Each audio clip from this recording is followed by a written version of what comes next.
മിശിഹായ്ക്ക് സ്തുതിയായിരിക്കട്ടെ. സ്നേഹമുള്ളവരെ, വീണ്ടും ഒരു നോമ്പുകാലത്തിലേക്ക് നാം കടക്കുകയാണ്. ഓരോ നോമ്പുകാലവും ദൈവത്തിങ്കിലേക്ക് കൂടുതൽ അടുക്കുന്നതിനുള്ള അവസരങ്ങളാണ്. ഈശോയുടെ പീഡാനുഭവത്തിന്റെയും മരണത്തിന്റെയും ഉയർപ്പിന്റെയും ഓർമ്മ നമ്മൾ ആചരിക്കുമ്പോൾ അവിടുന്ന് നൽകുന്ന നിത്യജീവനിലേക്ക് ഈശോ നമ്മെ ക്ഷണിക്കുകയാണ്. ഈ നിത്യജീവൻ പ്രാപിക്കണമെങ്കിൽ നമ്മുടെ പാപത്തെ നാം ഇല്ലാതാക്കണം. ക്രിസ്തുവിൽ നവീകരിക്കപ്പെട്ട ജീവിതം നയിക്കണം. അതിന് ഒന്നാമതായി നമുക്ക് പാപബോധം വേണം. രണ്ടാമതായി അനുതാപവും മാനസാന്തരവും വേണം. മൂന്നാമതായി മാനസാന്തരത്തിന്റെ ഫലങ്ങൾ പുറപ്പെടുവിച്ച് നവീകരിക്കപ്പെട്ട ജീവിതം നയിക്കണം. ഇന്ന് നാം ധ്യാനിക്കുന്ന വചനഭാഗം വിശുദ്ധ മത്തായിയുടെ സുവിശേഷം 5-ാം അധ്യായം 38 മുതൽ 48 വരെയുള്ള വചനഭാഗങ്ങളാണ്. പഴയ നിയമപ്രകാരം പല്ലിനു പകരം പല്ല്, കണ്ണിനു പകരം കണ്ണ് എന്ന രീതിയായിരുന്നു. അതായത് നമ്മോട് തിന്മ ചെയ്യുന്നവരോട് അതേ നാണയത്തിൽ തന്നെ തിരിച്ചു കൊടുക്കുക എന്ന്. എന്നാൽ നമ്മുടെ കർത്താവ് യേശു മിശിഹായുടെ നിയമത്തിൽ നമ്മോട് തെറ്റ് ചെയ്യുന്നവരോട് നമ്മൾ ക്ഷമിക്കണമെന്നുള്ളതാണ്. 1 മൈൽ ദൂരം കൂടെ പോകാൻ നിർബന്ധിക്കുന്നവനോടുകൂടി 2 മൈൽ ദൂരം പോകുക.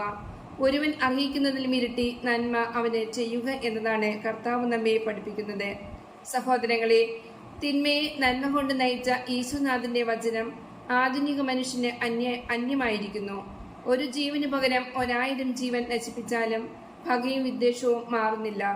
രാജ്യങ്ങൾ തമ്മിലും സമുദായങ്ങൾ തമ്മിലും കുടുംബങ്ങൾ തമ്മിലും എന്തിന് സഹോദരങ്ങൾ പോലും പരസ്പരം പോരടിച്ച് തിന്മയ്ക്ക് പകരം തിന്മ ചെയ്ത് നന്മയ്ക്ക് പകരം പോലും തിന്മ ചെയ്ത് ജീവിക്കുന്ന ഒരു കാലഘട്ടത്തിലൂടെയാണ് നാം കടന്നു പോകുന്നത്. സ്നേഹമുള്ളവരെ, പകരം വീട്ടിലുകൾക്ക് പകരം ക്ഷമ അഭ്യസിക്കാനാണ് ഈശോ നമ്മെ ഉത്ബോധിപ്പിക്കുന്നത്.